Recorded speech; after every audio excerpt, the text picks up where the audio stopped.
Okay, and we are live. Thank you for How you going, Ollie? I'm Welcome, good, welcome to thanks. the channel. Yeah. Thank you. Thank you for inviting. Um, no, that's okay.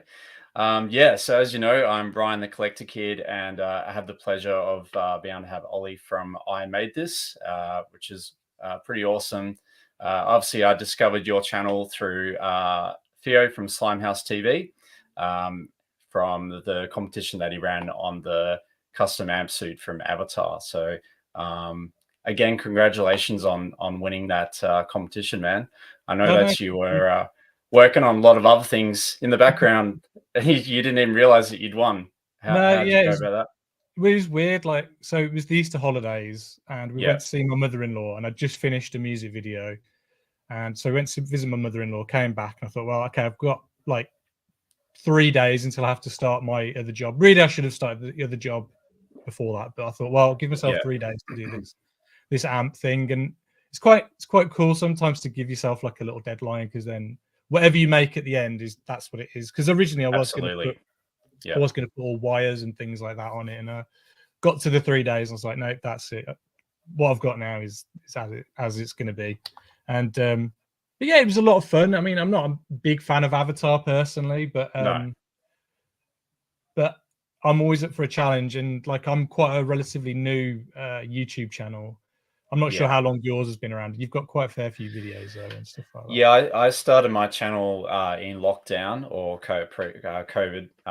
Would have been around May 2020. So yeah, it's been over about 3 years now. When I first started it. I tell you Whereas, what, I yeah, wish I started mine back then, because yeah, so many like crafty kind of channels came around during that time, like Bill making stuff and North of the Border and things like that, and they're yeah. absolutely killing it now. I'm not saying I would kill it, No, but it would have given me a much bigger leg up, because no one had a little anything to bit do, more of and a push. they just Yeah, sat at home doing nothing. So I really wish I did that, but I had I, I mean, thankfully I got work during the lockdowns, and I was just working from home, so I can't really yeah. argue with That's that. awesome. Yeah, But uh, but as for the amp, yeah, it's just like I haven't got many friends in the YouTube space. I mean, as of mm, like the whole reason of doing the amp thing was to kind of hopefully make some friends, and I've met yourself and obviously Theo and stuff, so it's really yeah, cool. yeah. And then just that community is starting to grow now, and I really like it. And there's a lot of cross pollination between people who watch my videos and stuff, and who are slowly kind of seeping in from other channels to kind of see what I'm up to, which is really nice. Yeah, that's awesome. Yeah. I know I've sort of been getting into a couple of your live streams, which has been great to see the process of you building stuff live, which has been awesome to see as well.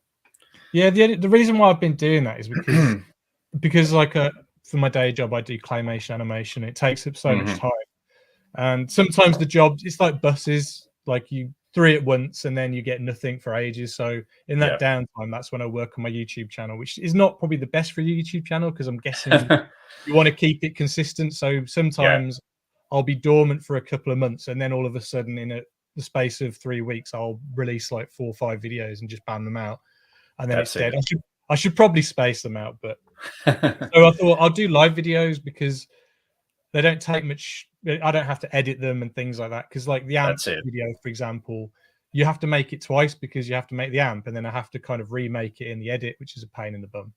That's it. Um, but doing the live streams, at least there's no once the live streams ended, that's it. Then I don't have to worry about Yeah, it. And it's uh, fun. It's really fun just chatting to people as I'm working and stuff. Like the first one I absolutely. Yeah, did, I was so nervous, because like yeah, people watching you do what you do, and you kind of get the imposter syndrome. You think, oh, I don't know if I can do what I actually do for a living, and then you realize I can do it. It's all yeah. right. It's okay. It's And if I natural, do, right? Yeah, it's fine. That's part of the process, and you kind of everyone messes up now and again. It's about how you kind yeah, of course correct yourself from that. absolutely. Yeah. Yeah. So I guess that's a great segue into how did you actually get into custom building and claymation? Well, claymation, I forgot to bring a prop down, but No, that's okay. Yeah, my it's a VHS tape. So whenever I used to go around to my aunt's house, she had a couple of VHSs, and when the adults and that were kind of doing their thing, yeah, drinking, partying, or whatever, I was stuck in a room with a VHS player, and the only one VHS was this Aardman Animations VHS, which had I think it was even pre like Wallace and Gromit, so it had all the creature comforts. I don't know if you know what creature comforts are, but like, so we had what Nick Park did, who did Wallace and Gromit. He would interview people and then kind of take sound bites of those interviews and then animate animals in a zoo, and they would like be saying and I remember seeing that. And I think they were like linked to like MEB, which is like one of the British electrical services at the time, and so they were all on the VHS. Some of their early short films, and one of my favorite music videos, which is Sledgehammer by Peter Gabriel, which is like that music video. And so just watching this video, this cassette tape, it just kind of just blew me away, like what you could do with plasticine and stuff. And then just growing up, my family kind of like were awesome. They kind of nurture that kind of creative side of me. And so like when I used to go around to my nan's, I was always making stuff out of cardboard. Like my nickname was the sellotape kid, because every Christmas, every Christmas she'd buy me 10 rolls of Christmas sellotape, and I'd use that up by the next Christmas, and then she'd get me more. That's awesome. And then one Christmas, my aunt bought me make your own Wallace and Gromit set. Oh wow! And we just had a family camcorder, and it's not like a Super 8 camera where you can kind of press the button and it'll just take one frame. Annoyingly, once you press record on a digital, like a high 8 camera, it rolls for about 3 seconds. So every frame is like 3 seconds. So the only way you could watch these animations was like playing it in fast forward. But you could slowly see it coming to life. So I'd make videos of Wallace and Gromit just murdering each other, as you do. And then I went to university. Why not? Went to university and I kind of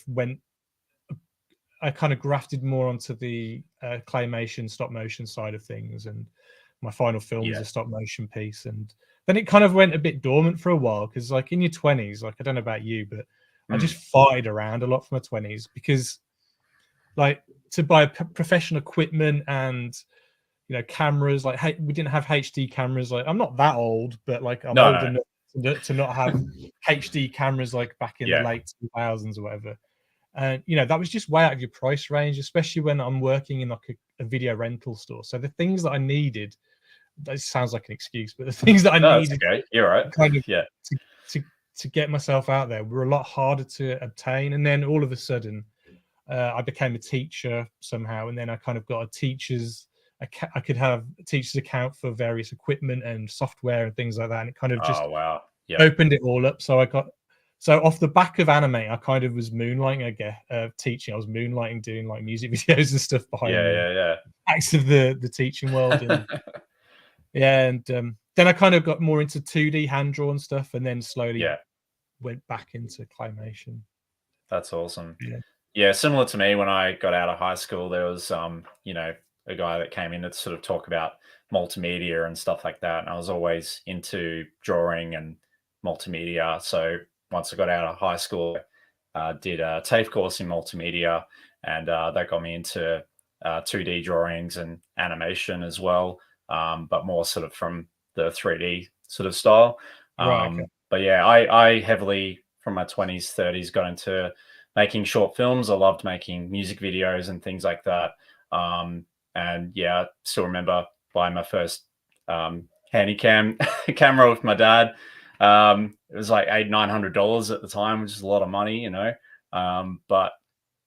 just had a copy of iMovie and just use that. But you use what you have at the time. And totally. I mean, grow from that. I mean, the way I had to do my animations eventually with just my old camera was I would record it, like, as I said, stop and start. And you get 3 seconds for each frame. And then I had this really antiquated, like, editing software and on my old Packard Bell PC back in the day, and like had to trim all that 3 seconds down to one frame. And it was just a pain in the... would have been. But now I've got a program called Dragon Frame, which is what Leica use. Leica are the company that do like Coraline and Paranorman and all those films. And it's just fantastic piece of kit. Like you can attach it to your motion control camera, so you kind of got cranes moving in and stuff that move at a frame at a time, and just makes it really cinematic. And that's awesome. So do you have your own track that sort of you move manually, or do you program it using the Dragon Yeah. software? So yeah, I've got both. So the first couple of psychedelic porn crumpets videos I did, they were all done by hand. So every camera movement in that was kind of me just moving the camera and just hoping it looked okay. Oh And yeah, thankfully yeah. it looked all right. But then, whatever you make, well, whatever I make on music videos, I tend to invest into the next one. So I've been buying motion control stuff, and it just makes life a little bit easier. And especially if you're doing like special effects. So I do a lot of claymation on green screen, so I can kind of add more Oh, depth, cool. like Yeah, skies and building backgrounds and stuff. background And once you add backdrops. the camera movements and you put the tracking data into it, it just makes it a lot easier than if you kind of winging it, because then the tracking data is all over the place. But I'm probably Absolutely. boring everyone now. That's so good. No, it's all good. We'll just do a quick shout out to a couple of people that have come in. So, hi to Jules. So Jules Hello. is someone that always comes into all of our channels. So, hi, Jules. And then we've got Reynolds Reviews. So, how you going, mate? Have you Thank you checked very out much. his channel before? I have actually. I have seen it. Yeah, Yeah, yeah. yeah. So he's Luke's awesome guy. Then we've got Vintage Toy Rush as well. So, how you going, mate? I think he And subscribed to me recently, so thank you very yeah, much. yeah, yeah. And that's Dave. Yeah. So yeah, we've got a couple of people in the live chat, which is awesome. So yeah, awesome. So obviously we have similar interest in collecting vintage toys as well, like Toxic Crusaders, Definitely. Teenage Mutant Ninja Turtles, Real Ghostbusters. List could go on. How did you get the idea around doing the restoration videos around the Smog Cycle and the Hideous Hovercraft? Because Oh, it's just they were awesome. oh, Yeah, thank you so much. I yeah, was just fed up that I haven't got the money to pay 300 whatever pounds it is for a yeah, complete hideous hovercraft and that. And yeah. to be honest, it's not something I'd ever have done. But I don't know if you know the Toy Division.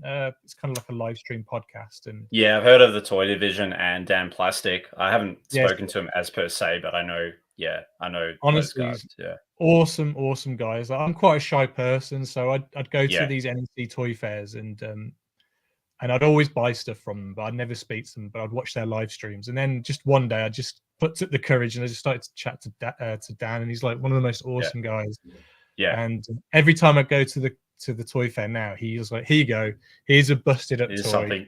Yeah, Can you fix it? Do something with it?" And then that's awesome. last October, he gave me the Smog Cycle, which had no like Yeah, accessories or stickers. And he was like, "Oh, that'd be fine to stick on your shelf." And I was like, "No, I'm going to do one better than that. I'm going go to to the kind of extra mile. Yeah, make it try and my best to make it look like how it did when it first came out." yeah, And so yeah, just gave that a bash, and I really enjoyed it. And then the next toy fair was like, "Here you go, here's a hovercraft." I was like, so he's a bit like a pusher, really, just kind of like yeah. He's like, enabler. here's another challenge. Here's another Yeah, challenge. yeah, Yeah, they're getting harder and yeah, harder each time now. yeah, So yeah, then he gave me the hovercraft. And as I said, like sometimes when I'm doing my claymation work, that takes precedence. So it takes me a while to get to a video for my yeah, I made this. So it took me a couple of months to be able to get to that. But in that time, I was just kind of thinking about how I was going to fix it. Like I'd look at it in the corner of my room, going, "That's how I'll do that bit." yeah, I'm like kind of mentally figuring it out. So then when it came to actually making it, I did it pretty quick because I'd already like planned it out in my head how I was going to do it. So I was that's quite it. pleased how it all came along.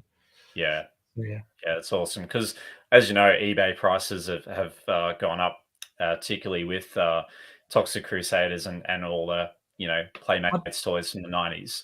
I'd love So to know getting an why accessory, yeah, I'd love to know why the Toxic Crusaders especially have gone up, because it's not like there's any other media around. I know there's a video game coming out eventually yeah, at some point, and then I know there's a film with Peter Dinklage, but again, that's going to be Toxic Avenger, I guess. So it's not the Crusaders. yeah, But that's right.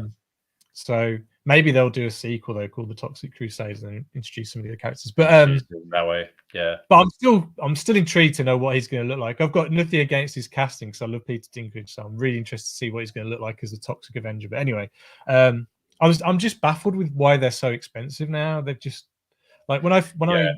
I got my first Toxie when I went to America as a little kid, and I went to KB Toys, and I've still Mm. got my original Toxie.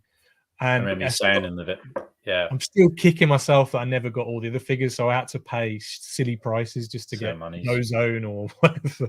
I know. All I those mean, crazy characters. the Radiation Ranger was probably the most expensive because people Yeah, I've always lose actually. the little That's bombs right. that clip on his back and stuff like that. Absolutely. Yeah, I've got a couple of radiation ranges myself. I kind of just try and buy them when they're loose, just to army build them a little bit. That's But the yeah, idea.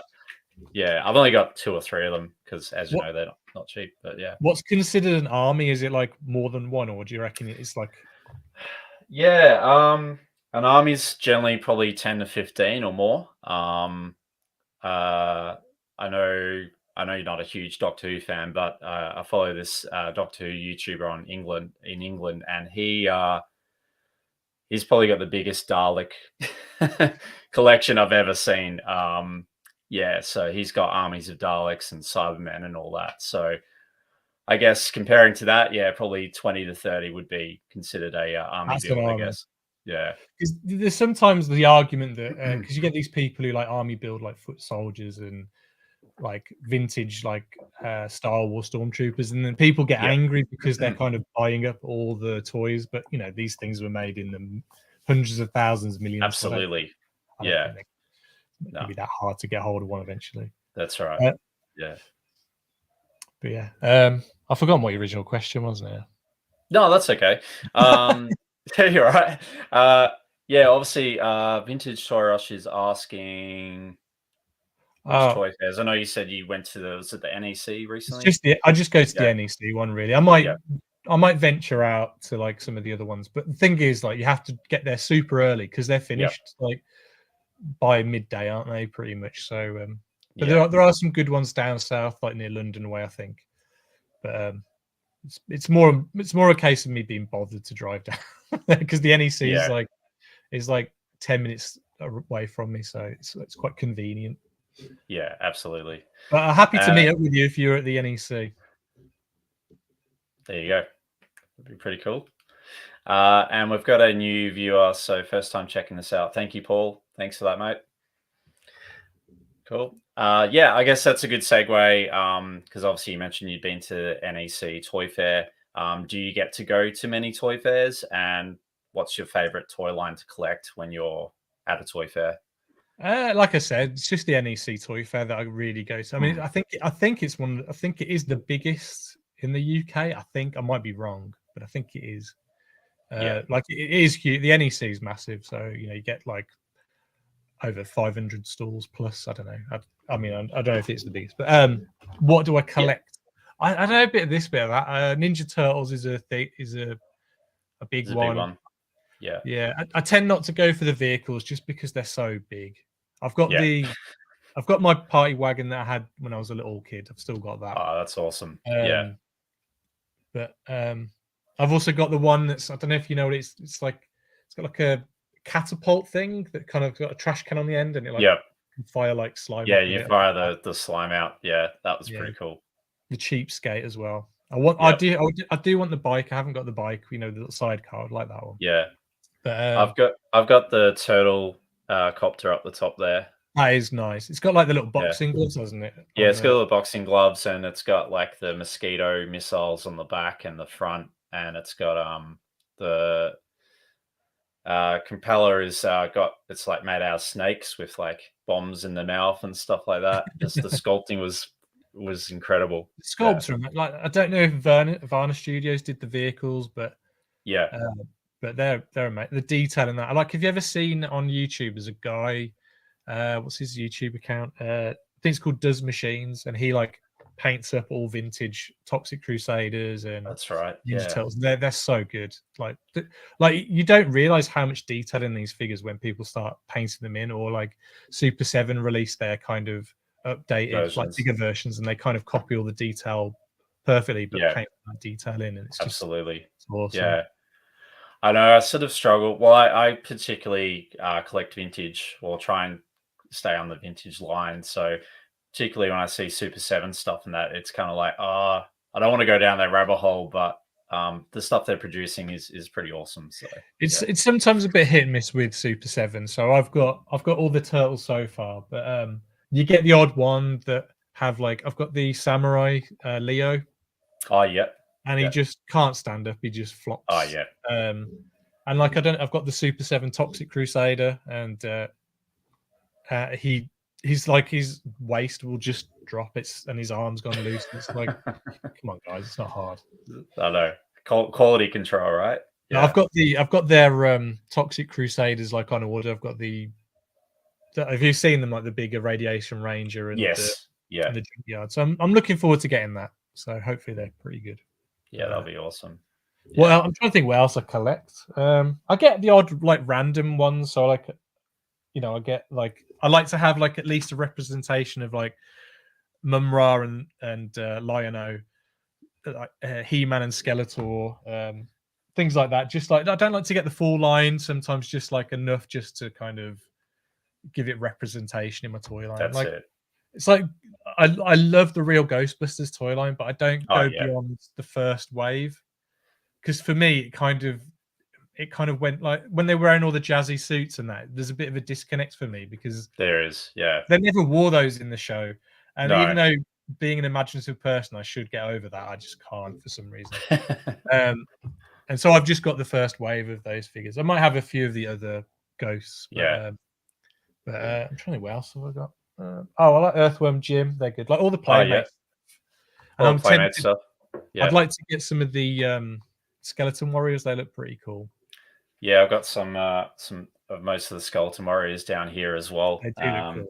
Yeah, including the vehicles. And again, Playmates, the sculpting was incredible. And it reminds me when I was watching your Smog Cycle restoration video the other night, and you went into the detail of putting like the little band-aids in on the the tents and stuff like that, the headlights and things like that. I thought that was pretty awesome. I still don't know today if there are band-aids. If there are band-aids on it. I was just looking at pictures and just kind of guessing. So maybe you can tell me if there are or not. Yeah, I'm just see my Smog Cycle is very much the same condition as what you got before you did all the customization. So I can't tell you. Send me your address and I'll send you some custom parts if you want. You sure? Oh, yeah. That'd be okay. Yeah, that'd be awesome. I mean, they're a bit oversized or undersized, but but they still connect. Yeah. Thanks, man. That'd be awesome. Now, Paul says, have you seen the Paluto made by Justin Ishmael? I have. So Paluto was, I don't know if you know, was only in one episode of Toxic Crusaders. Yeah, was he in the first one? I think it was the first or second episode. Yeah. And they'd actually made a prototype of Paluto, which they were going to release, and they actually had it moving and everything, but for some reason it never got produced until now. So this guy Justin Ishmael has actually picked up the rights to recreate it, the exact, I don't know if the exact height, but it's very, very similar. Exact mold and painting and sculpt that. It's like a blow mold one, isn't it? So it's a bit like a Safubi one, isn't it? That's correct. Yeah. So the arms move and legs and all that, but I think it'll probably be sort of Godzilla size. But they released some images, I think from the latest toy fairs and that in the States. So I haven't ordered mine yet, but it would probably be on the list. Yeah, I think there's only a limited number. I think when I last checked, there were a few left on his website, so maybe have a look at that when we finished. But I didn't go for it just because I think it was $150. And once you pay over that, I think you then hit by a lot more fees when it comes over to the UK and stuff. So I wasn't really prepared to pay for that. But if I remember, have you ever seen Edge Retro Geek Out? Yes. I think he had like a resin version of like a Pluto many years ago. He did, made one that looked pretty. But I funny, he had someone make one for him as well. Did he? Like a custom one, yeah. But I've actually got some ish toys coming today. They might actually come while we're doing this. But I'm a big fan. Okay. I'm a big fan of Scott Pilgrim, so I've bought like the Scott Pilgrim figures. So I've got them on the way. That's awesome. There you go. That's a nice little segue into that as well. So Dave from Vintage Toy Rush is saying that he's usually at NEC and Sounddown. So there you go. That's Cool. We'll place meet you up, can meet him there. have a cup of tea, and talk toys. Yeah, there you go. That's awesome. Now, obviously, you mentioned being into heavy metal bands like Seven Dust and stuff like that. Obviously, growing up in high school, I was into Korn, Slipknot, and Seven Dust, and all those kind of bands. So, how did you kind of get the gig for that music video? The Or Seven did they Dust one. approach you? Yeah. They approach well. So I've worked for their manager quite a bit, a guy called Tim, and so there's a band called Alter Bridge. Do you know Alter Bridge? I have heard of Alter Bridge. So Yeah. Alter Bridge were originally Creed. They're the band. Okay. Yep. Yeah. Backwards. And so they kind of disbanded, and like some of the members did their own thing, and then some of them formed Alter Bridge with this guy called Miles Kennedy. Yeah. And several years prior, I did a video for this band called Me and That Man, which is gets convoluted now, are a side project of a band called Behemoth, which are like a black metal, like proper burning churches kind of band. And so I did a video for his side project, which is a folk band, but it's like a black metal folk band. So even though it sounds like a folk band, all the lyrics are kind of. So the song I did a video was a song called "Burning Churches," and I apologize if there's anybody religious out there. I am, but that's cool. That's cool, man. Sorry, yeah. it was no, you're right. You're right. Job sometimes, and I had to. It's all good. Have to do. Yeah. It's all a bit tongue in cheek. Like if you ever meet Nurgle, who's the guy from Behemoth, he kind of gets in a lot of trouble because he's from Poland, and there's a lot of, if you say anything against the church, there's like a lot of blaspheming laws, and you can go and stuff like that. And I think for him, it's not really about the religious side; it's more about the oppression of like freedom of speech and stuff like that. Yeah. By the way, I've got nothing against anyone who's no, of course. So I did a video for them, and it's more about like the songs about back in the 90s when they were burning. There was the church burning stuff, which was so ridiculous when they thought they were like metal because they were idiots burning churches. So it was a song about that. Anyway, so through doing that video, Tim asked me to do one for Miles Kennedy's solo song, which is the total opposite, and it was like a proper like Animals of Farthing Wood type video where it's kind of got like badgers and foxes all running around trying to stop a construction site, like ruining the forest. So total like 360 from this video. And then just me and Tim have like maintained like a really good relationship, and so then I did a video for Alter Bridge last year, and then early this year I did one for Seven Dust, and then I'm doing another one. I'm starting another one for him on Monday, a Christmas one for him. So that's great. That's the weird thing, like with my career. Like 1 minute I'll be doing something horrific with blood and gore and guts, and then zombies and stuff. And then the next I'll be doing something that's just like nice and quaint and and sometimes you need those little palette cleansers. So like when I did the Seven Dust video, the next video I did after that was one called The Hill for an Australian band or artist called People Taking Pictures. Cool. That's like a side project of the Psychedelic Porn Crump. It's another band I work a lot for. And that was like it looks like Postman Pat if you watch the video. It's just like a little guy driving over hills and stuff, and then you'll have the band rapping occasionally. But that was like a real nice palette cleanser after just having like blood and guts, full blood and gore and stuff going on. Slime and zombies. Like I love doing that stuff, but sometimes after the smell of slime and stuff can get I know. I was watching your video, like you were like going through how you did that slime pool going into the backstage, and you're like, just move it slowly, take photos, move it slowly. And I was like, wow, like attention to detail, even like the little beer cups and the hats and all that. Yeah, I'm never too far away from a good slime. Absolutely. Yeah. No, that's so good. Obviously, I think that's had quite a few views, hasn't it? Yeah, it's done really well, actually. I'm really pleased with how that went.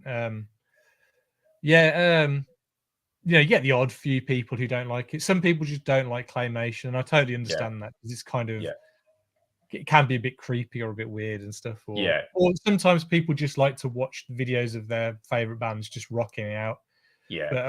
But when chatting to the band, sometimes the last thing they want to do is a video of them just playing, because they get bored of it and they hate doing these videos, because the drummers especially, because they're like, well, they're in the background of every shot. So the drummers just have to play the same song over and over again all day for several days, and they absolutely hate it. So if they don't have to do that, they love it.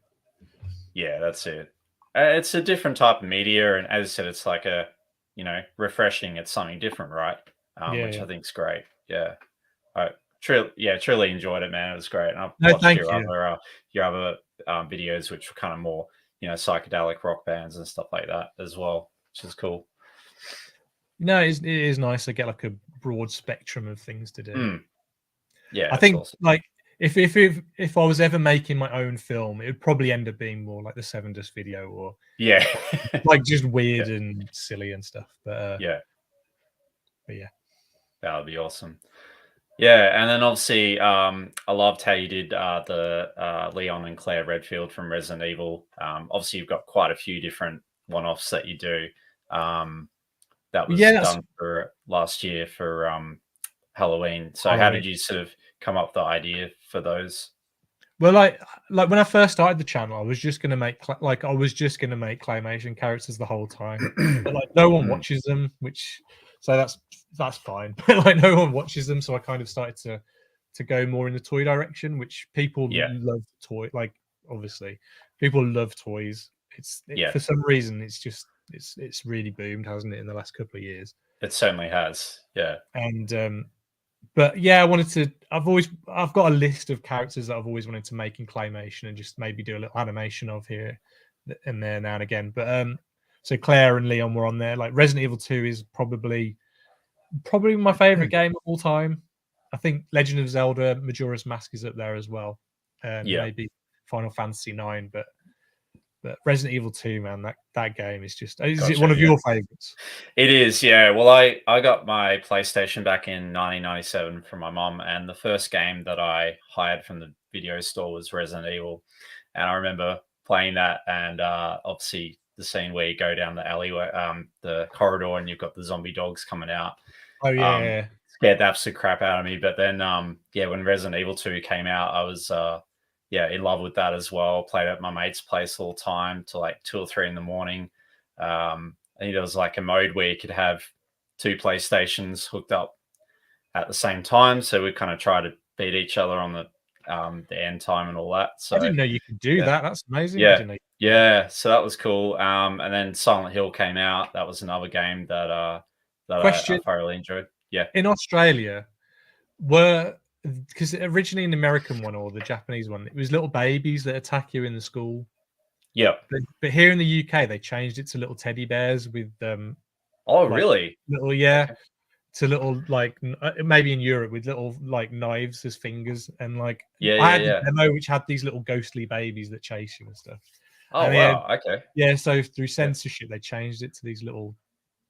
Oh, no, it wasn't censored for us, no. So I recently managed to acquire an original copy of Silent Hill, which wasn't cheap, but yeah. Really? Has it gone up in price? Yeah. You're looking at around 250 to 300 Australian dollars. Honestly, that's insane. I've still got mine. It's over there. I've got all the Silent Hills over there in my little game cabinet. I think the second one's the best one though. I love Silent Hill 2. Yeah, the second one was great. Yeah. I can't they're remaking that. I can't wait for that. That's gonna be good, yeah. And then obviously I'm a big fan of, like, obviously survival horror and sci-fi. So when Dead Space came out, that was another game that I loved. I really enjoyed Dead Space 2. That was probably my favorite. Yeah, I wonder if they're going to remake that one, because they remade the first one. So I wonder if they're going to remake that one. I think they will. Yeah. Yeah. I mean, they've got the engine and everything. They've got the assets pretty much, and it's just about... But tell you what's a good one. If you have a PlayStation 2, it might have gone up in price, but Dead Fear was really good. It was it was like Resident Evil, but set on a boat. It was really good. Oh, okay, cool. Yeah, I recently went through a bit of a nostalgia trip with getting a PlayStation 1. I've got GameCube, Nintendo GameCube, and I just recently picked up a Super NES. Nice. So yeah, just got a copy of Earthworm Jim actually the Oh, other night. So that game is so amazing. I just tested it out earlier when I was setting up for tonight, and it all works. And I'm like, man, this is like bringing back so many memories, and it's great. Great Really time. hard as well. Really hard. Yeah, it's like you're getting hit by the crows and the dog, and yeah, you're just like trying to shoot everything, and those games are so unforgiving, like ridiculous. But certainly are. Yeah. But yes, back to Resident Evil 2. Yeah, I had a lot of fun just making those, and just like Resident Evil, like especially in other media, I don't know, it's kind of a weird one, isn't it? Like the films were terrible, and like like the storyline for Resident Evil is not good. It's so silly. No. But yeah, it's pretty far fetched, but like in the game form, it was great. Yeah, and I think sometimes that's where it should just be kept. Sometimes I think sometimes these things don't need to be adapted, do they? But no, that's right. If they do, like really, like it's a real fine line with Resident Evil. Like you've got to have your tongue in its cheek, but also take it seriously. And I think sometimes they just try and take it seriously, and it just comes across as daft. It just didn't work. Yeah, because it was the latest one that I watched, which was, I think it was called Raccoon City, and it was kind of from like Claire's point of view, and like I liked elements of it, but again, it just felt too rushed, and then there was this like weird like characters and stuff that didn't really make sense, or they kind of just put it in at last minute, it felt like. But yeah, they overcomplicate them. Just have zombies in a mansion for the first one, then zombies in the street for the second one. That's it. And have them try to survive, right? It's like I've only got 9 rounds. How am I gonna do this, you know? Yeah, you're gonna have to have Mila Jovovich like flip kicking all zombies in the head for some reason. Yeah, that's so cool. Okay. Well, you've got me thinking about the PlayStation now. The startup sound of the PlayStation is like it's like one of my happy place noises, just that sound, and then the loading of the CD. Absolutely. And even like the Nintendo GameCube, when it like the little box drops and it kind of makes the little makes that little sound. Yeah, that's cool.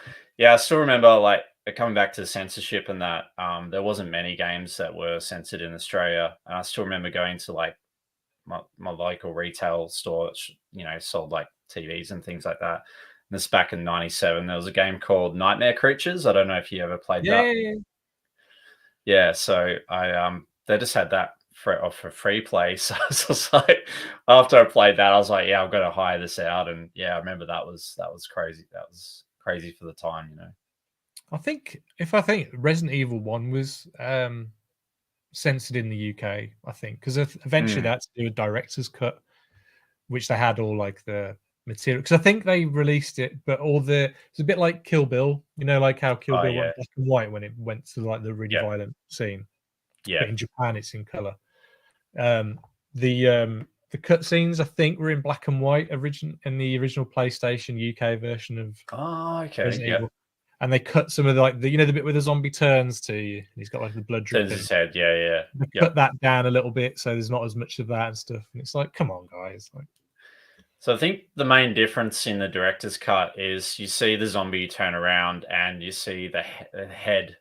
There's like the head of the guy that the victim, roll off, roll in the background.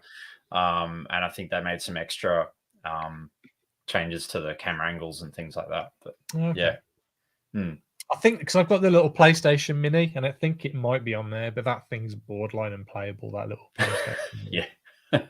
Although apparently people have been like hacking it, and so you can get like USB sticks to plug in it. And it's just load all your games up. Yeah, exactly. Yeah. So it's a lot better. Yeah, that's awesome. Yeah. So I guess what have you sort of got planned in the future? What are you working on at the moment? So I'm about to start 3 music videos. Well, not at the same time. So I've got one that I'm going to be working on until October. Then I'll have like a couple of weeks off, and I'll probably end up doing some stuff for the channel. And then I start 2 videos for the Psychedelic Porn Crumpets back to back. Wow. have no idea what those 2 videos are going to be yet. So I have to, while I'm making this next video, which is a Christmas video, I've got to be thinking about what those other videos What are they're going to going to be. actually. So will Yeah. they just email you the ideas and then you kind of just go back and forth with what they want? No, normally with them, they just send me the song and just go, "What do you want to make?" And I'm like, "Okay, this is what I want to do." And they're like, "Okay, cool." And that's how it goes with them, pretty much. Oh, that's Sometimes with awesome. the other guy, Tim, who manages Seven Dust and stuff, I'm normally have to take on board like more of their ideas and that. But the Porn Crumpets, like in a weird way, they kind of see me as like their visual side of their band, so they kind of just let me. They may give me a Let you get very creative. Yeah. simple brief, but like I was showing you, I've been building these little things for their album inlay cover, which Oh, that's so it's cool. going to be like I'm just making the inlay cover is just going to be filled with all these little monsters and stuff like that. So That's awesome. it'll be fun. Yeah, that's so good. But yeah, so that's what I'm working on, and I'm trying to free up some space at the end of doing those videos to finish off my short film that I'm trying to get done, because that's like Oh, wow. so if you ever look at my channel, I've got this little making of this film I'm working on called The Legend of Chloe, and I'm trying to get that done, and Oh, okay. Yeah. Yeah. it's like a massive pain in my ass because I started this before lockdown. I'm just trying to get it finished, and Get it it's up and running. yeah. Yeah. But yeah, I can only do it like here and there in between jobs, and then in between Yeah. jobs, I think, oh, I'm going to do this little video for I made this, and then before I know it, I have to start another job, and I'm like, oh, I missed the opportunity to work on a short film. Whoops. That's right. Yeah, Yeah. so I'm trying to. It's hard juggling, especially like. Have you ever seen that meme where like the guy's walking arm in arm with his girlfriend, and he's like looking back? Yep. Imagine Yeah. I'm walking and my current project's here, Yep. and then behind me is like a new idea or something, and you're like, That's oh, right. You just new idea over constantly. there. Yeah. I want Yeah. to explore that new idea, but I can't really. But I want to. And then before you know Got to it, do that. you've started it, and then you've kind of got a backlog of all these things, and it's not good. That's it. Oh Oh, well. that's yeah. I mean, that's obviously some questions I was going to ask around like how do you juggle your time? I mean, I guess I know you're Not very well is the answer. Yeah, yeah, No, like if it's like a proper job, like a music video, and that I have a deadline, so I have to get it done for that, no matter what. Because when it's like a single release, yeah, they have to upload all. I don't understand the ins and outs of it, but they have to upload the single to this specific thing so it can kind of be monitored and tracked when it's released and stuff like that. So it can be all in the charts and all that kind of stuff. And yeah. once that's like submitted, there's like a definite release date, and it's like locked and loaded. And especially if like they're having like vinyls pressed and things like that, and they Oh have to wow, be done yeah, by a yeah. certain date because they have to do that like well in advance. So I have to be on it in terms of release dates. I think some artists I've worked for have cottoned on that. While I'm not slow, I'm actually pretty fast at what I do. Yeah, I tend to be a bit late, so they're kind of cottoned on to that now, and they give me a little bit extra extra lead in time. time now Yeah, beforehand. So they kind of, or they'll say, "Oh, it's definitely in for this date," and then I'll get it ready, and I'm almost there, but I'll miss it by a couple of days. And they'll know they've kind of given themselves an Ollie buffer because they know a little bit I'll of probably leeway. run Yeah, over a little bit.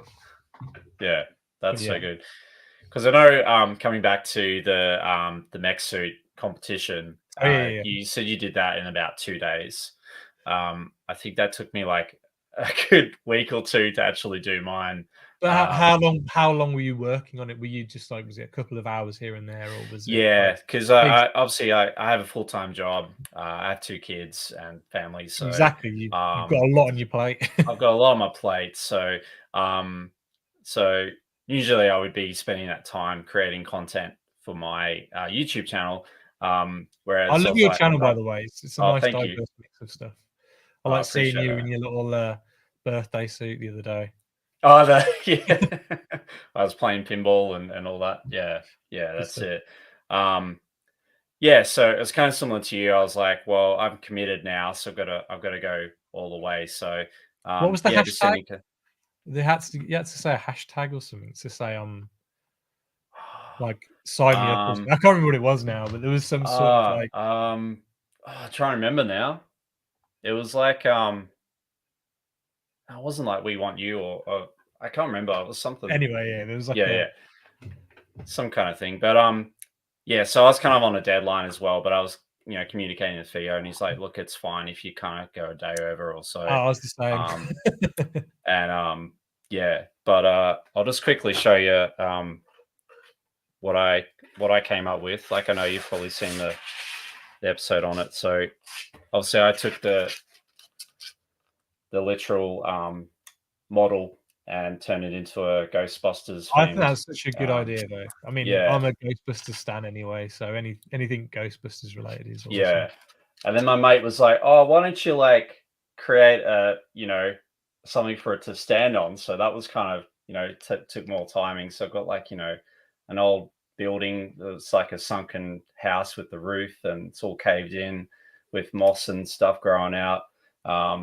Yeah, so I kind of went on to town, doing everything and all Why not stickers and just that. have fun with it? That's what it's all about, Yeah, isn't it? that's what I did, man. I was like, well, I've gone this far, so I'm gonna, make it my own. I would show you mine, but mine took a tumble off my shelf, and Oh no, I can glue him that's back it. together, but he's in a few pieces at the And moment. I even created the That's proton really beam, cool. That is which was just wire.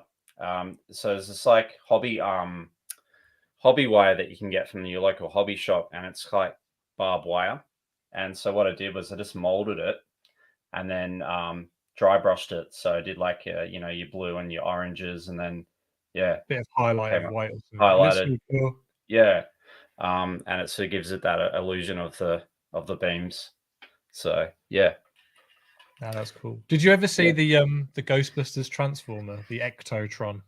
I did. Yeah, yeah. That was a I cool. don't have it, but it was pretty awesome. I think they even did a comic book mash as well with that.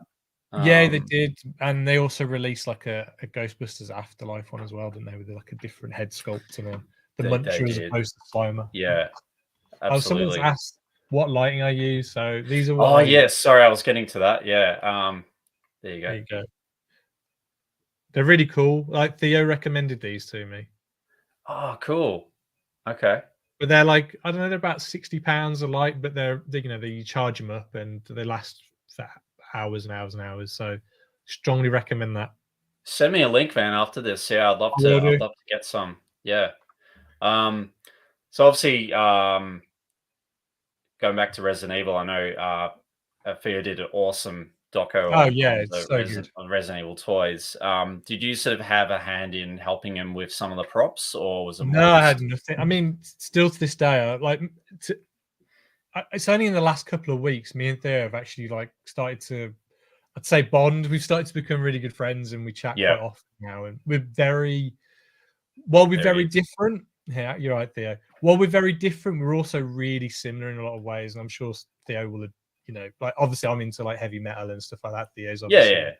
is like different kind of music, but I think we're very, very similar in people. But in terms of, I had nothing to do with his videos. Fantastic video. Like I think I even prefer the video he made where it's about how he made the diorama.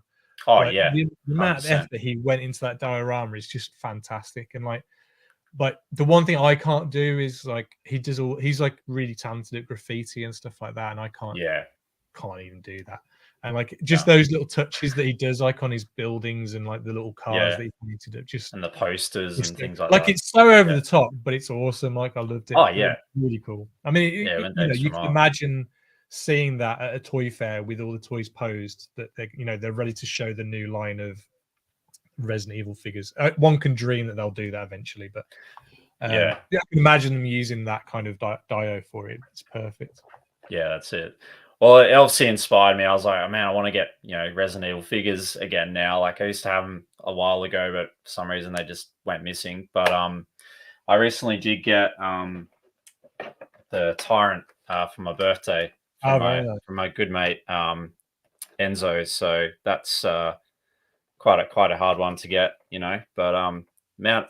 It's like got like a blood pumping feature. It has, hasn't it? Yeah. So all the liquid or whatever was in there has got out of it. It is open. So I'll just get it out of the packet. I had the Leon and Claire figures, and Leon was a pain because he had that like Yeah. Theo talked about it in his documentary, but it had just such an bizarre An odd. sculpt, and like Yeah. Claire's bowgun was so big that he just weighted her arm down. It just kept pulling her arm down. It's just Yeah, and like a lot of the weapons they had were, out of proportion and stuff like that. But yeah, there which you I go. don't That's mind that, but like, yeah, yeah, it's so cool. it's quite a big But, figure too. Yeah, but at the same time, I kind of like the NAF sculpts of them as well. It's kind of yeah. got a bit of That's what made them unique. exactly. But Um, I got rid of my two figures, and I still it's like I do that a lot. I'll get rid of like a certain bunch of figures or sell them and stuff, and then a couple of months later or a couple of years later, I'm kicking myself that I got rid of that's them. right. I mean, you got to have some way to fund your hobby and things like that, and then you're like, oh, Exactly, probably or should have just got that fund your back. life because you think, Yeah, oh, that's I'm right. sitting on all this and all these toys That's that are it. worth money, and I need to pay some bills this month, and so you think, That's oh, it. no, that's got to go, that's got to go, and then you know if you want it, eventually it'll come back around, and you'll be able to get it again if you really want it. I'm pretty sure. Absolutely. Yeah. We'll just do a quick shout out. So we've got Shane Coes from Yo, Sydney. How you going, man? My good mate. I'll hide that. I'm still getting used to using the Scott Crusher. Have you seen Scott Crusher's channel? I've heard of it. I haven't seen it though. Yeah. I Yeah, he take it. does. He does. He's a huge turtle collector as well. Mighty Max or Toxic Crusader, all Okay. that. So he's a good mate of mine. We've caught up a couple of times in Sydney for I mean, toy fairs and stuff like that. So to yeah, be honest, I may have seen his channel. There's a lot of people now, especially in Australia. I've noticed there's a big like Australian kind of culture around toys. You've got there is. do you know the Toy Power podcast? They're like I don't know where they're based, but they're Australian based. That's a really good Okay, podcast. If you don't listen to Toy Power, it's really good. They started toy power. Okay, I'll have to a check long those. time ago. They've been going for like about 8 years now, I think, and they're pretty good. But it's just audio only. It's not like a video one. You've got like Right. Sergeant Slaughter's Slaughterhouse guys Yeah. down there. And, Yeah. who else? There's like loads of people down in Loads Australia. of different people. Yeah. That's as said, like starting it 3 years ago. That's kind of how I really grew my channel was with the community and getting to know other YouTubers that create similar content, and it's been awesome. Yeah. But yeah, like Um, I found my life is like crossing over with Australia a lot more recently. Like one of my good friends, fellow claymation animator, Alex Mashin, he lives in Tasmania now. The psychedelic porn crumpets, who I do all my work for, pretty much they're in I think southwest Australia. I'm not sure. My geography of Australia is a little that's bit all like, right. um, Yeah. and yeah, and Great Gable, another Australian band. Like I'm ending up like and befriending all you guys from Australia, and that it's just like my world's colliding with Australia. I don't know if the world's trying to tell me something, but That's it. That's so cool. Yeah, Scott says Toy Power Boys are based in South ah, Australia, which is Adelaide. okay. And yeah, he also says we love our toys. Yeah, yeah. Like Trent from Toy Power. I don't know if you've watched Lego Masters.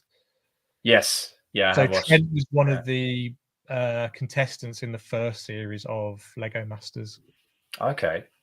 and he had curly hair and glasses. But I chat to those guys now and again. They're good All guys. right. So I recommend Toy Power. Yeah, I'll have to check them out after the show. That's so cool. Yeah. Well, that's pretty much all I had for you at the moment. But was there any questions that you had for me, or was there any questions in the chat that you would like to ask Ollie or myself?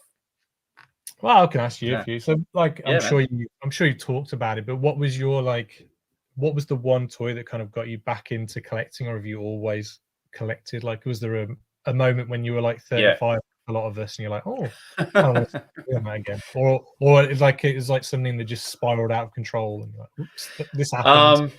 Yeah. So, uh, obviously, growing up, I never sort of had all the Ghostbusters and Star Wars toys and all that. So one of my mates, he was spoiled rotten, so he used to get everything. So he got Jurassic Park, Ghostbusters, Star Wars, Masters of the Universe, all that. So I think a big thing of collecting again was to kind of get the toys that I could never have. Oh, okay, Um, right in that and wrong. Yeah, right in that wrong. And for me, it was real Ghostbusters. So I started collecting those, and it's kind of started the passion for collecting other toy lines. And then obviously Doctor Who's another one of my favorite TV shows growing up. So I started collecting probably about 5 years ago for Doctor Who, and then it's kind of just grown out of control there. And then when I met Scott Crusher and a couple of other guys I know from Matt and Andrew from Keep On Collecting, they're another really good channel as well. And yeah, I got into Turtles from Scott, and as you can see, it kind of grew from there, and the Toxic Crusaders and Centurions, and yeah, just a bit of everything. I'd love to get some Centurions. They were like one of those Yeah. toys. When I was a kid, I really wanted one, but for some, like, you know, we weren't the most well-off family, so That's right. you know, it was like, stick to your turtles. We'll just get your turtles or Ghostbusters. That's what it. those are your figures. Yeah. But I think if next time I go to the NEC, I'm going to look for some of those, because I love those toys, even if they're broken. Do you watch Toy Polloy? Yes, I do. Yeah, I've watched some of his restoration videos, and I know Vintage Toy Rush as well. Dave, he does restoration videos on the Mask vehicles and stuff like that I'll as have well. to check those out, because I bought a broken Thunderhawk. Is it Thunderhawk? You know, the red car. Yeah, it's Thunderhawk. Yeah, got one. I bought one of those and it was broken, and it took me ages, but I managed to fix it all. But there was nothing available or to watch when I got mine to fix it up. And so now Toy Boy has done one, and obviously your friends have done one as well. So yeah, getting out there. But yeah, Toy Boy's done fixing, like showing how to fix Centurions and stuff like that. So even if I find a busted one, I think I can figure out how to fix them. Yeah, like that's a good thing about Centurions. You just get the base figure, and then you can sort of build it up from there and buy all the parts. And then yeah, like I was very lucky enough to have, you know, my mate Enzo got a bulk lot, which I recommended to him from eBay, and he had some seconds left over. So he was like, "Do you want them?" And I was like, "Yeah, these are like rare as, I mean, obviously paid for it, but they're rare as hen's teeth, you know, mates rates." So yeah, but I guess to answer your question, yeah, it kind of originally just started out as Ghostbusters and Doctor Who. And then as the channel progressed in the last 3 years, I started getting into the other toy lines, and then going, oh, there's this toy line branched off Playmates, you know.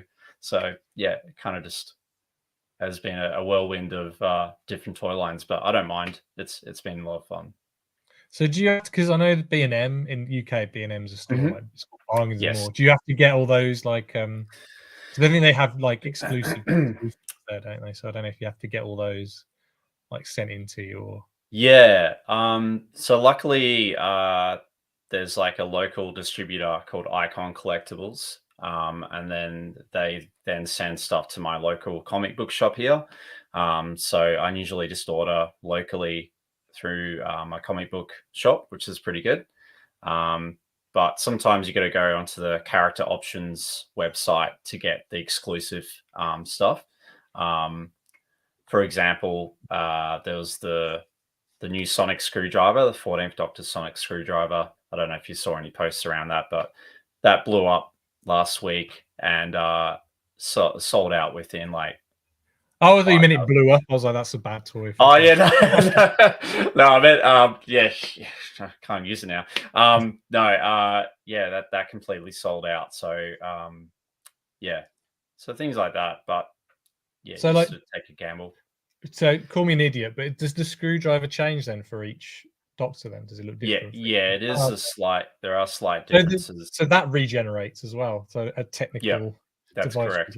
Okay, yeah, interesting. That's it. And there's someone going through like all the different features, and there's like apparently hidden sounds and different colors and stuff like that. Like if you press the buttons in a different configuration. Yeah. Hold the button down. Yeah.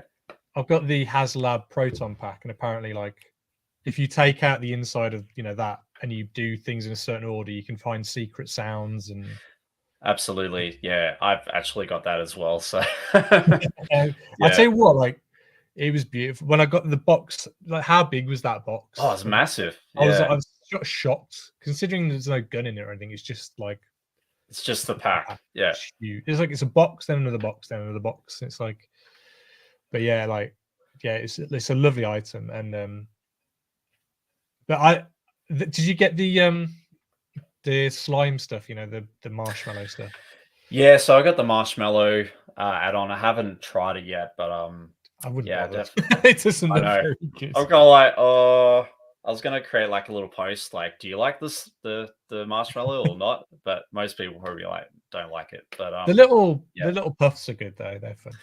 yeah, I've got those kind of hanging around the pack and on the top of my CTR TV and that. So yeah, it's pretty cool. I've bought one of those Alice frames and I still haven't put it on yet. I need to put that on. But I Yeah. actually haven't even worn it yet. Oh, really? Well, I was Okay. in the middle. I was making the 7 Dust video and it turned up, and so I got it out, put the batteries in, and then attached the gun to it. And Yeah. then it's just sat in the corner since then. I haven't done it yet. I just look at it going, one day I'll play with it. One day. Yeah, it's pretty cool. Yeah, I did an episode on it earlier this year, just going through and opening it up and testing it out. So yeah, it was pretty awesome to It's cool. finally get it after, because I think you're probably waiting around the same amount of time. It was about 2 Yeah, yeah. years. Yeah, it was like it was the year before the film came out, because obviously there was the massive delays. So it was like December 2021 maybe, and it came like early 2022, something like that. It That's shipped early, I correct. know. Yeah, it Yeah. was like quite a Yeah. long wait for that. Yeah, I got mine earlier this year, so it was a bit of a delay, and there wasn't many shipped out to Perth, so it was kind of like, yeah, but I had pre-ordered it, so I was okay. But yeah, It's good that, because when they started to do those HasLab things, they wouldn't deliver to the UK or like around the world. It was just America only, wasn't it? And then that's thankfully, correct. like Yeah, realized, like they did that Mattel. They were going to do the Jurassic Park gates, weren't they? I don't know what that that's meant. right. That's gates Yeah, apparently. But that completely flopped, and like they didn't release it to the world until after a certain amount of time. If they'd opened it up straight away, then maybe you'd be looking at a different situation. But it completely like flopped. absolutely. Yeah, no, I remember when it first got, excuse me, when it first got announced, I was trying to look any way that I could try and get it in Australia, and eventually uh, EB Games in Australia picked up the rights for it. So EB Okay. Games is originally from the States. So and yeah, I didn't have to pay the full amount. So I just put down, $100 for the Oh, deposit, that's and cool. then because I didn't want to have to shell out the full amount, unless it went pear shaped. So I was kind of happy that I could pick it up in a physical store, and if anything went wrong, I could return it. But yeah, so that was pretty cool. But yeah, a side note, I'm also part of the Ghostbusters Club in Perth. Oh, So cool. I've got the full flight suit and everything, You and have your own patch. yeah, we've got our own patches You and have all to show that. me that later on. Yeah, I'll send you a photo. But yeah, we were very lucky enough to get preview screening last year for Afterlife. Oh, So we wicked. were like the first in Australia to kind of see it, and we got to promote it and that. So yeah, that was a lot of fun. And yeah, I don't know about yourself, but I really enjoyed Ghostbusters Afterlife. I thought it was Yeah, a brilliant I thought it was. film. I think it's like, don't get me wrong, I like Ghostbusters too, but it's essentially the same film as Ghostbusters 1. That's correct. And then Yeah. again, you can kind of say the same thing about Afterlife as well, though, to be fair. But and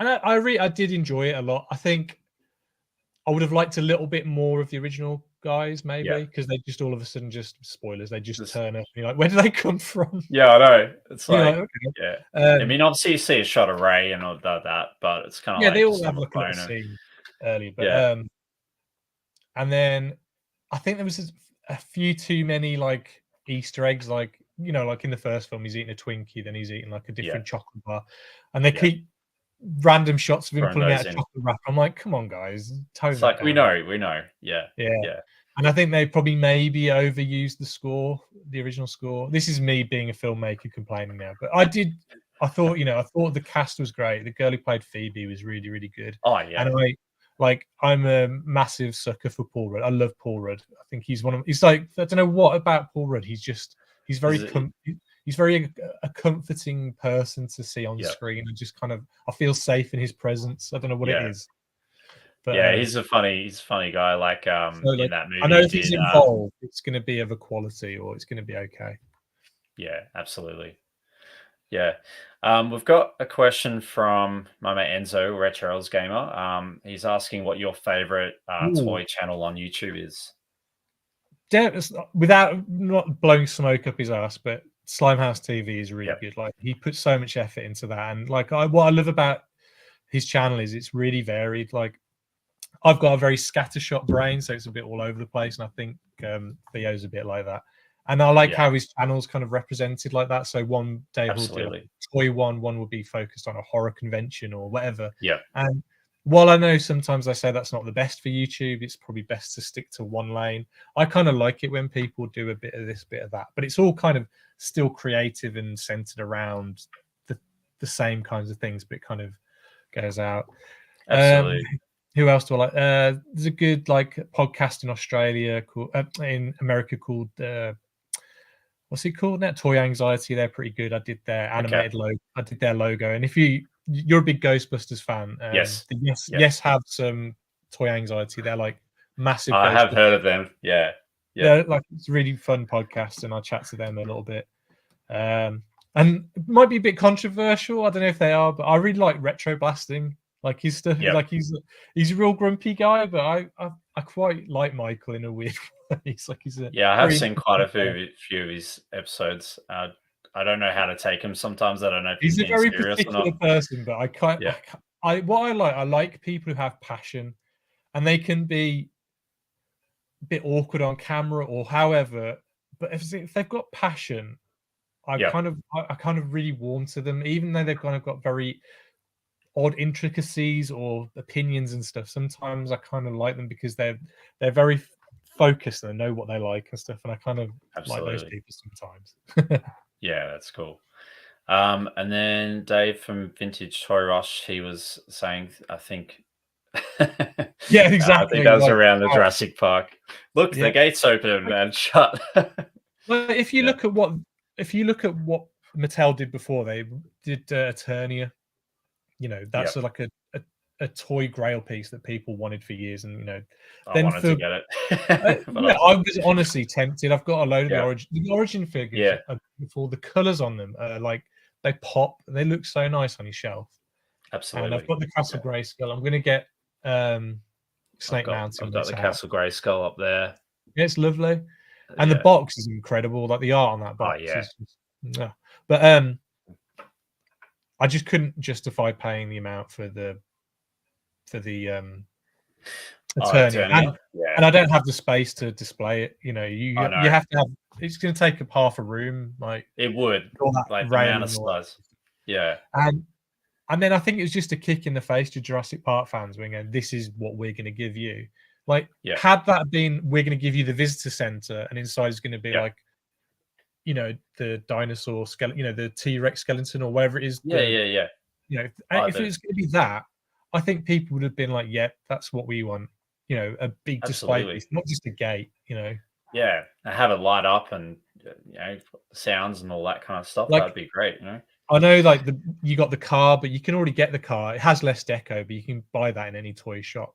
Yeah, and the T-Rex they'd already released, but obviously in a different paint job. And I'm not, like, don't get me wrong, Jurassic Park, the first film is amazing, but I don't really have many Jurassic Park toys. I've got I don't even see it. I've got the Jeep just there in the background. And I can see that. Yeah, but that's all I have to represent Jurassic Park. Although, no, I've got the I do love the old Kenner ones though, with the stupid like backpacks that have got nets that throw on things. Yeah, the big sort of flop. Like, they don't look like the Ellie Sattler looks like Owen Wilson and stuff like that. They're just that's really right. Toys, but I love them. Yeah, that's awesome. Cool, man. All right, well, we might sort of wrap that up there if that's all right, mate. That's cool, mate. Thank you so much for coming on the channel again and just talking claymation and toys that you like collecting and just your creativity has been awesome, man. So thank you again for taking the time to hang out. No, it's really cool, and thank you so much for asking me. It means a lot to me because it's it's nice when people actually watch your videos, and you've been commenting on all my videos the last couple of days, and it's nice to know that people are still watching Have them, watched even it. the older I ones and stuff. appreciate it, man. And thank you for your support on my channel as well. So yeah, No, it's appreciate really it. cool, and I can't wait to see what you've got coming up next. Yeah, I've got some pretty cool stuff. Yeah, yeah, Good. cool, man. All right, and also big shout out to everyone that came in to hang out with us as well. All your comments is awesome. So thank you so much again to everyone, and we'll see you next time. Catch you Oh later. yes, sign off in Ghostbusters. Yeah.